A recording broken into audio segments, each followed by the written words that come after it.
What are the Lions' biggest problems right now? There are two we'll discuss. You are Locked On Lions, your daily Detroit Lions podcast. Part of the Locked On Podcast Network, your team every day.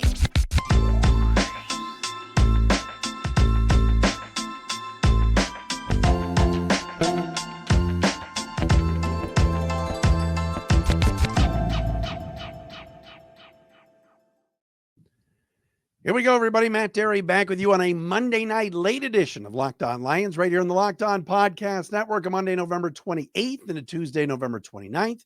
Thanks for checking us out wherever you get your podcasts, wherever you are watching, whether it's Locked On Lions on a YouTube channel, on our Locked On Lions YouTube channel, whether you are listening, wherever you get your podcasts. We appreciate you making us your first listen, checking us out. As we're back from a little hiatus here following last week's debacle on Thanksgiving. And no, I'm not just talking about the Jack Harlow halftime. The entire game, the entire day was just a giant wet noodle. But regardless, we'll get into what the issues are with the Lions right now, what Dan Campbell had to say today. We'll do that coming up next, and we'll do that today. Also, on the show today, Aaron Glenn, certainly his name is being bandied about. People are unhappy with him. I'm not going to panic yet on where the Lions sit at 8-3 right now. I'm not going to go crazy, and I'm not going to say fire Aaron Glenn, but there are some red flags with him we got to get into. Fans apparently want Marcus Peters on this football team. I'll tell you the positives and negatives about that as the Raiders have released or waived the veteran cornerback. And also, Lions will play the Saints this Sunday. Good matchup. And a good team to be facing right now. I will explain that coming up momentarily as well, right here on Locked On Lions. Our program today is brought to you by our friends at LinkedIn Jobs. We love LinkedIn Jobs. It helps you find the qualified candidates you want to talk to faster. Post your job for free at linkedin.com/LockedOnNFL. That's linkedin.com/LockedOnNFL to post your job for free. Terms and conditions apply. Shout out to our everydayers who are out there. I know many of you missed us being around the last few days, but a little Thanksgiving, a vacation. Kurt Carlson is my new BFF. I met Kurt down in Miami today. And he's a Locked On Lions listener. He's a huge Lions fan. He loves his Lions living down in Miami, along with he's a Sacramento Kings fan. But Kurt's a great guy, and I met him today. He's one of our everydayers as well. So appreciate all of you that follow us. Twitter, Derry Speaks, at Locked On Lions, on Threads at The Real Matt Derry Facebook fan page, and as well, please subscribe to our Locked On Lions YouTube channel. All right, I didn't do a post-game pod Thursday. Lions lost. We know that. Look, first play of the game, Packers get the ball. Jordan Love, all day to throw and play action. Fires one down the field. There's Cam Sutton. There's Tracy Walker. There's the ball.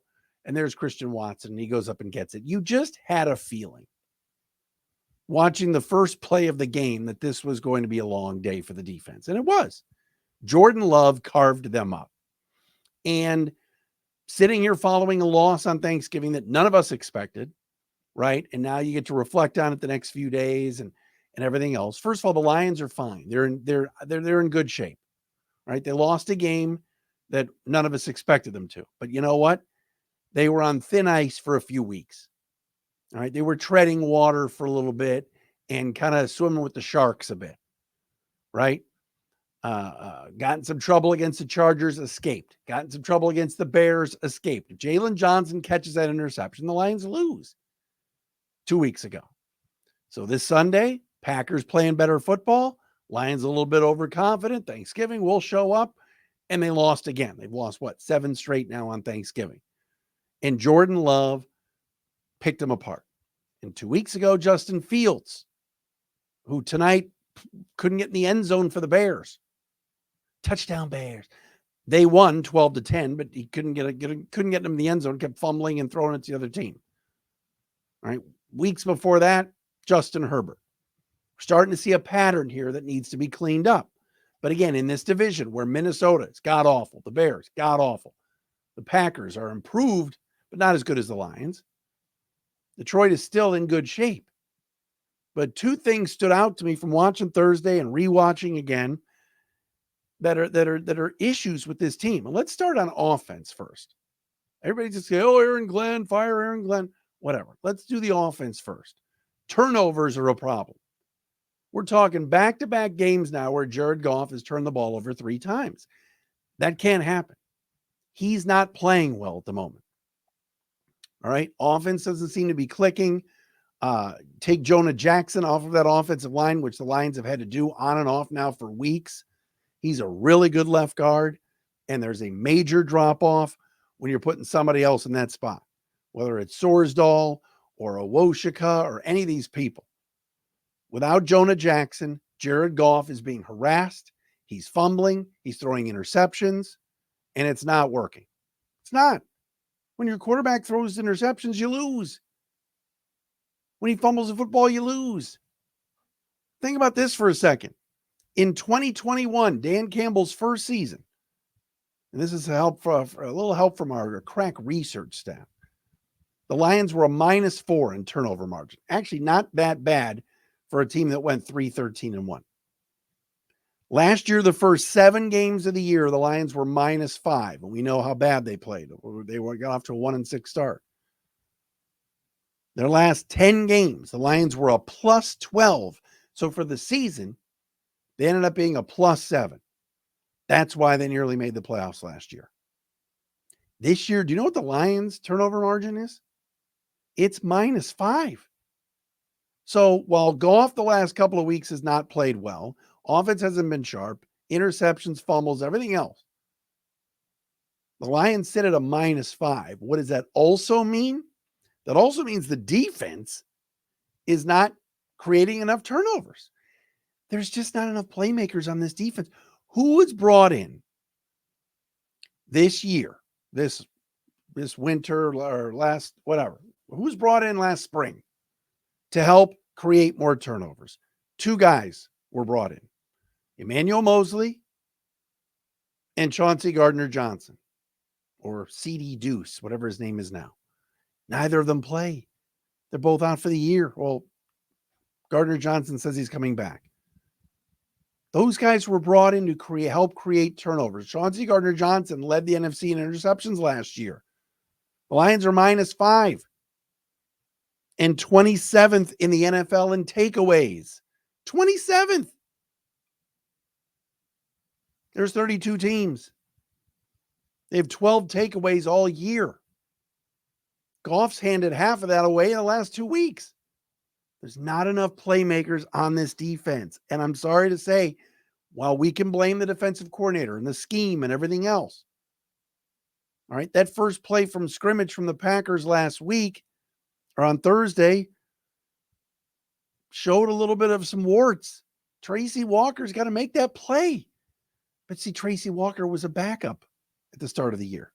They had upgraded over him. Now he's being forced to be a starter all season. It's the same thing with Josh Dobbs of the Vikings. Backup, cute for a little bit. Oh, yeah, look at Josh Dobbs. Then he starts getting exposed. I'm not just picking on Tracy Walker. Charles Harris has done nothing. Romeo Okwara has done nothing. Julian Okwara has done nothing. They're not creating turnovers. Kaminsky's not played well. Pascal, all these edge rushers, not named Aiden Hutchinson, not performing. And I'm going to get into some sack numbers in a second here, because that's my second thing after turnovers is quarterback pressure, which has been non-existent. And it's frustrating. Jordan Love was not sacked the other day. Do you remember how harassed he was in Green Bay and back in week 4 and how the Lions were in his face and creating pressure? What is going on with this D line? It's brutal. And now your best blitzing linebacker, Alex Anzalone, might not even play this week because he's hurt. All right, I'm going to get to that coming up next. When you're hiring for your small business, you want to have as many top-tier candidates as possible to interview. That's why you have to check out LinkedIn Jobs. LinkedIn Jobs has the tools to help find the right professionals for your team faster and for free. LinkedIn isn't just another job board. They got a vast network of more than 1 billion professionals, which makes it the best place to hire. Hiring is easy when you have that many quality candidates. So easy, in fact, that 86% of small businesses get a qualified candidate within 24 hours when they use LinkedIn Jobs. Thankfully, with LinkedIn, the process is intuitive, quick, and easy. Post your job for free at linkedin.com/LockedOnNFL. That's linkedin.com/LockedOnNFL to post your job for free. Do it today. Terms and conditions apply. And Locked On Lions today is sponsored by BetterHelp.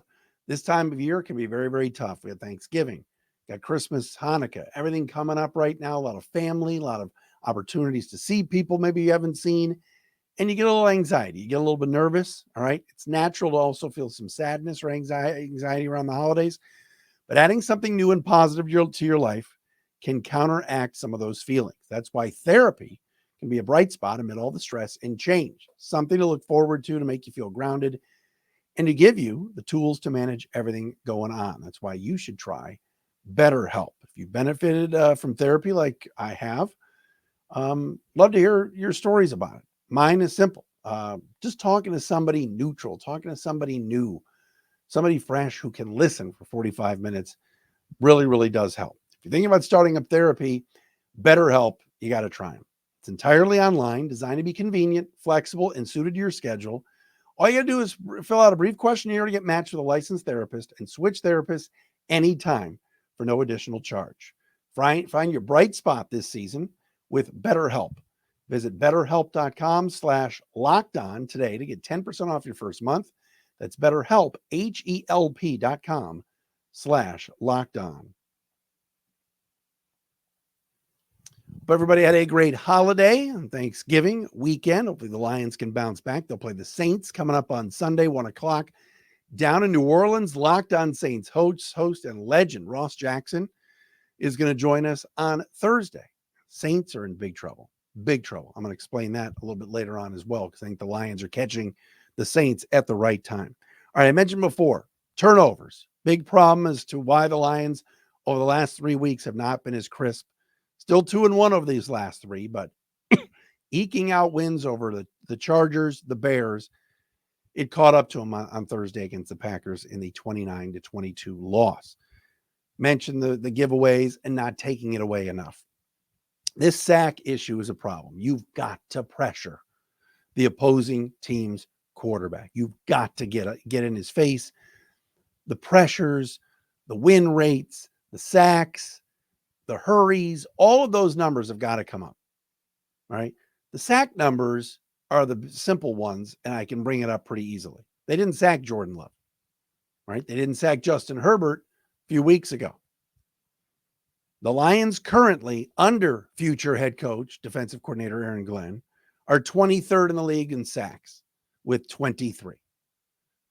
That's not going to cut it. And again, I mentioned before, Kaminsky, Pascal, Harris. Charles Harris took a pay cut this offseason. All right. He's not going to be here next year. Romeo Okwara took a pay cut this season. He's not going to be here next year. Julian Okwara, in a free agent year, barely made the team, is not going to be here next year. The Lions have got to find some pass rushers. Bruce Irvin could be activated and healthy and up and going this week against the Saints. It's possible. But if you're having to rely on a 35, 36-year-old guy that was on the street a couple of weeks ago, that's troubling.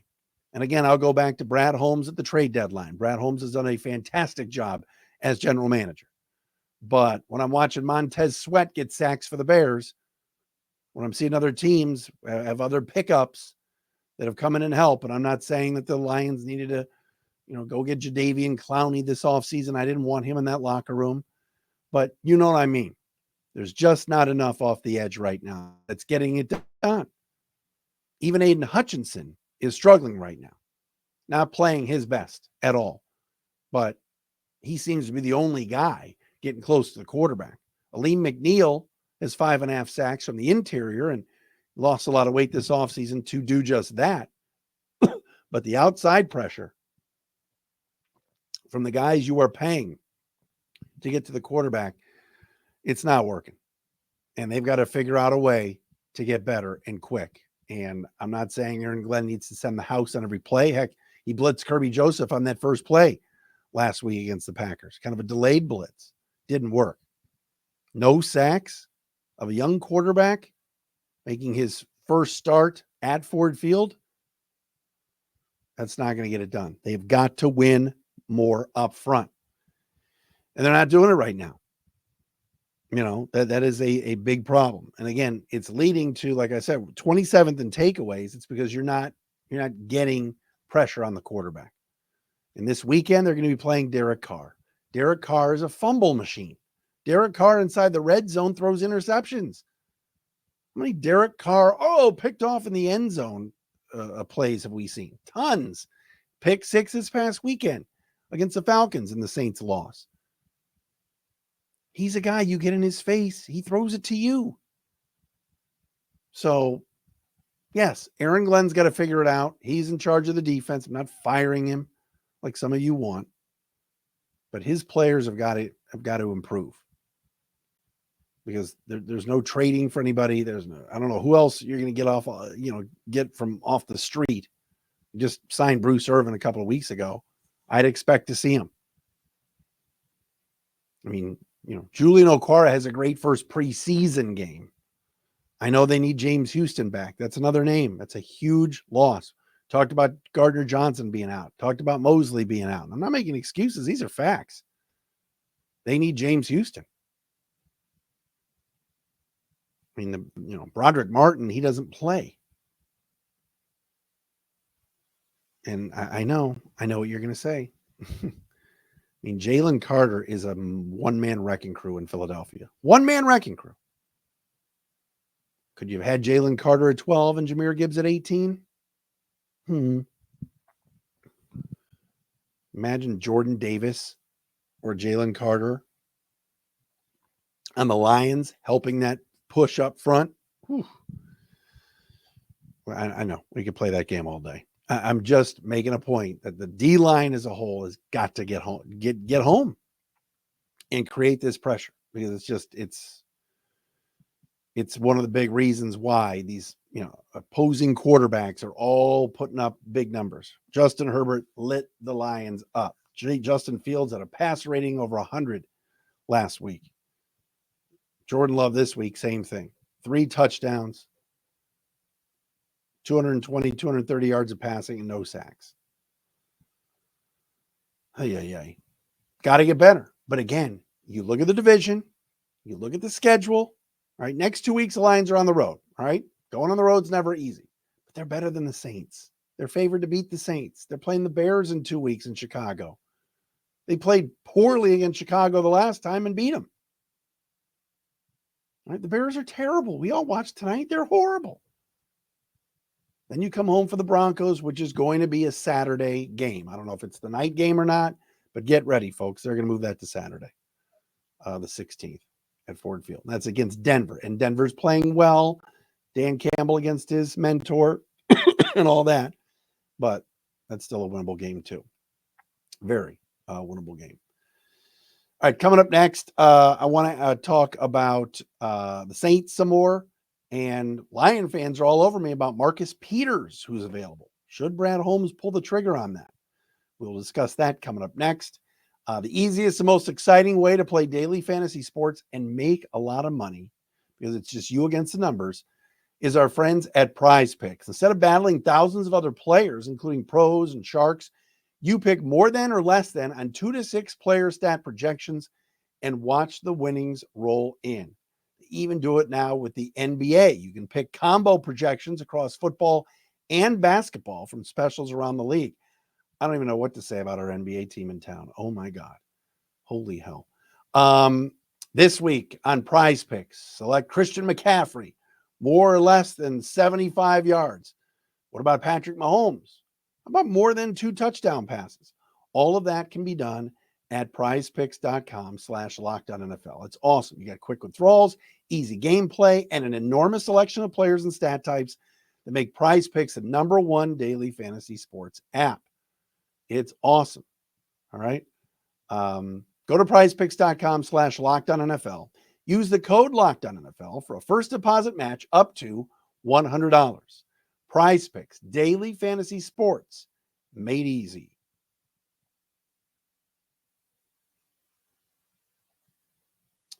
All right, so the Raiders today waived Marcus Peters, 12-year NFL veteran, who, if you recall, a few weeks ago when the Lions were facing Las Vegas down at Ford Field, Peters had a pick six on a terrible throw by Jared Goff, almost across his body, across the field. Peters stepped in front of Amon-Ra St. Brown. There was a little bit of miscommunication and took it the distance for a touchdown. Marcus Peters has had a pretty good career, whether it was Baltimore, the Rams, the Raiders, as a cornerback, but not getting along with interim head coach Antonio Pierce, was benched this past Sunday, and the Raiders lost to the Chiefs, mouthed off at his head coach on the sidelines, and today they just cut bait and just waived him. I was looking it up today on Pro Football Focus about Peters, because here my biggest concern when you talk about bringing in a guy off the street is, what's the backstory? Will he be a cancer in the locker room? Marcus Peters' coverage grade this season, this is Pro Football Focus, is a 71.3. That's pretty darn good. All right. Always good at coverage. But the biggest issue, the reason why he was benched and the reason why he was mouthing off at Antonio Pierce this past Sunday, was the kid doesn't want to tackle. Not a kid, but you know what I mean. Marcus Peters' run stopping grade and tackling grade is a 50.7. All right. What's the one thing Lion cornerbacks pretty much all do? Cam Sutton comes up and makes tackles. Brian Branch is an excellent tackler. Jerry Jacobs gets his nose dirty. All right. Will Harris, we know, can't cover anybody, but he can tackle decently. Right. Marcus Peters doesn't want to tackle anybody. It's almost like modern day Dion to an extent. So could the Lions use some help at corner? Sure, absolutely. Peters can cover and guard people pretty well. But the Raiders have had issues with his tackling and just flat out waived him. Now, he has to clear waivers. With the waiver list, it goes from worst team to best team. Like Derek Barnett, for example, the Eagles waived him. The Texans picked him up. Houston claimed him before the Lions could. This could happen tomorrow, where Marcus Peters is claimed by a team with a worse record than the Lions. But if it comes up to Detroit, I'd be interested. I don't love that the Raiders just cut bait. And maybe he's a veteran player on the downside of his career that could come in and kind of be an issue in the locker room. I don't know. That is a risk. But adding a defensive back, a cornerback that has been a ball hawk his career and can, like we talked about, help with the turnover margin, I do my research for sure. And Brad Holmes obviously knows the player from his LA days. So we'll see where this goes with Peters. But the Raiders love playing for Antonio Pierce. Love it. The players are having a blast. They were up 14-0 on the Chiefs the other day. Yeah, they lost, but they're playing much more inspired football. This guy immediately gets waived by Pierce, who's a known players coach and popular in the locker room. That is a red flag for me. So we'll see. All right, last thing today, Ross Jackson's going to join us on Thursday, like I said, from the Locked On Saints podcast, longtime host of that show. I saw New Orleans play a couple of weeks ago in Indy against the Colts, and they didn't look bad. They got a lot of weapons, whether it's Alvin Kamara, whether it's Jimmy Graham, Chris Olave, Michael Thomas, Shaheed can really run, Jamal Williams, the former Lion, and Derek Carr didn't look bad, and they went into Indianapolis, and they won. Since then, they have been complete garbage. Last 2 weeks, they've been embarrassed. Right. And this past Sunday, they lost to the Falcons and gave up nearly 300 yards in rushing yards to Bijan Robinson and that crew down in Atlanta. Now, remember, when the Lions played the Falcons, they completely shut down Atlanta's run game. What do the Lions love to do on the road, especially to, kind of establish their will, is they run the football. So I love the fact that right now the Saints can't stop a nosebleed on the ground. And Olave's hurt. Thomas is hurt. Jamal is hurt. Cam Jordan is hurt. Marshawn Lattimore is hurt. And Saints fans want Dennis Allen gone. And the Boo Birds will be out in full force on Sunday if things don't start off well for that offense. Because Alvin Kamara said it after the game. We'll ask this to Ross on Thursday too. He says, we have no identity on offense. That's one of your veteran leaders calling out the coaching staff. So things are real shaky. Saints are 5-6.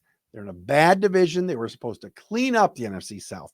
Some people like Peter King had the Saints winning 11, 12 games. They're 5-6. And that division with Carolina and Atlanta and Tampa, it's the worst division in the game, and it's been bad for years. So the Lions might be catching the Saints at a good time, especially with all their injuries. We'll see. All right, that'll do it for the Monday late edition. Sorry about the lateness, had a little travel issue, but the Monday late edition of Locked On Lions. We are back again tomorrow. More on what took place this past week. I don't know. We'll come up with some good stuff the next few days. Good to be back. Locked On Lions, Locked On Podcast Network. We'll see you tomorrow.